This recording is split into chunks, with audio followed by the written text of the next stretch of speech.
এইটা হচ্ছে তার বাসা। এই জন্য এই ঘরটার ভিতরে মুড়ি বেজে, এটার পাশে একটা বাসা, এই জন্য মুড়ি বেজতে আছে। আমি আগেই জানতাম যে আপনারা ঝামেলা করে এই বেলে একটা কাম করবেন। এই তো মুড়ি এত নষ্ট হয়ে গেছে। এইটা হচ্ছে দ্বিতীয়বারের মুড়ি, এটা ভালোই হয়েছে মাশাআল্লাহ।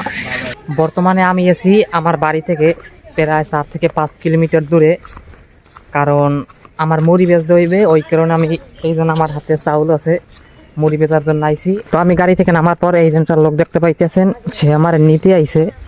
বর্তমানে আমি যে বাড়ি আছি এ বাড়ি সবাই মুড়ি বেজে, তাদের পেশায় মুড়ি বেজা।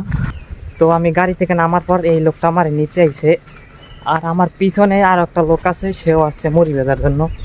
আমি গাড়ি থেকে নামার পর আমার যে নিতে আইছে এইটা হচ্ছে তার বাসা। আর ওই যে সে, আর ওই জায়গায় মুড়ি বেজে।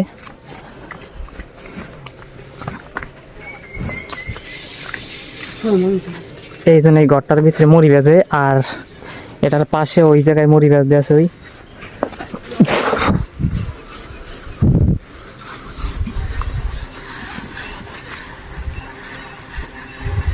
এটার পাশে একটা বাসা, এই জন্য মুড়ি বেজতে আছে। আমি আইসে দেখি তাদের কাজ চলতে আছে, আর আমি যে জায়গায় আসছি এ জায়গায় এখন পর্যন্ত মানে আজকে মুড়ি বেজা হয় নাই, আমি ফার্স্ট। আমি বর্তমানে যে বাড়িতে আছি এ বাড়ি সবাই মুড়ি বেজে জীবিকা নির্বাহ করে। তো আর যে বাড়িতে আছি এই বাড়িটার নাম আছে হাত বড়ি। আমি যখন ছোট ওই সময় থেকেই দেখি যে এ বাড়ি সবাই মুড়ি বেজে। হয়তোবা এ বাড়িতে মনে করেন 200-300 বছর আগ থেকে এ বাড়ির মানুষ মুড়ি বেজে তাদের জীবিকা নির্বাহ করে। এই জন্য একটা বাসা দেখতে পাইতেছেন, এ জায়গায় ওই জন্য মুড়ি বেজতে আছে।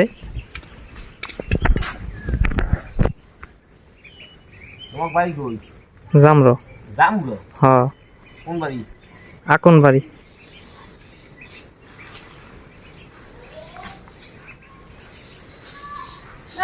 এই জায়গায় আমি ভিডিও করতে আসি, ওই পেশের মানুষ জিজ্ঞেস করতে আসে তুমি কি করো।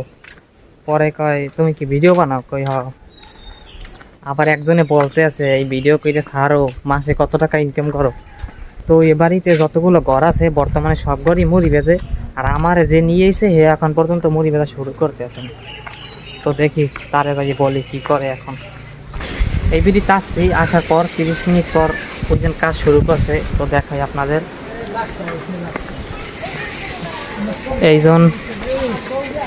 এইজন কাজ চলতে আছে, আর এইজন পাতিলের ভিতর চাউল দিছে, এইজন চাউল। আর এই পেশে আবার মানে আমি একটু ওই পেশে গেছিলাম, ওই পেশে যাওয়ার পর এই পাশে আবার তারা কাজ শুরু করে দেওয়ার পর এ জায়গায় মানে আমি আসার আগে একটু কাজ করছে। আর এই পাতিলের ভিতরে হচ্ছে বালি, আর এইজন চাউল। এই চাউলটা কিন্তু এই পাতিলের ভিতর দেবে। আমার কিন্তু 2 খোলা চাউল ভাজা হয়ে গেছে। তো এইজন মুড়ি তো ভালো হয় নাই, তা আমি আগে কইলাম না চাউল ভালো মতন দেখেন, মুড়ির অবস্থা খারাপ করে লাইছে। এইজন মুড়ি ভাজতে আছে, হে আবার চাউল নাকি বেশি করে ফেলাইছে, এই কারণে মুড়িটা ভালো হয় নাই। আমি আগেই জানতাম যে আপনারা ঝামেলা করে এই বেলে একটা কাম করবেন।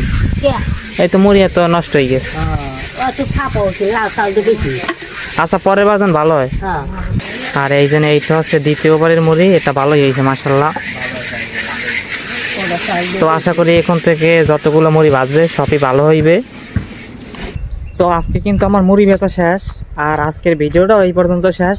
সবাই ভালো থাকবেন, দেখা হবে অন্য কোনো ভিডিওতে।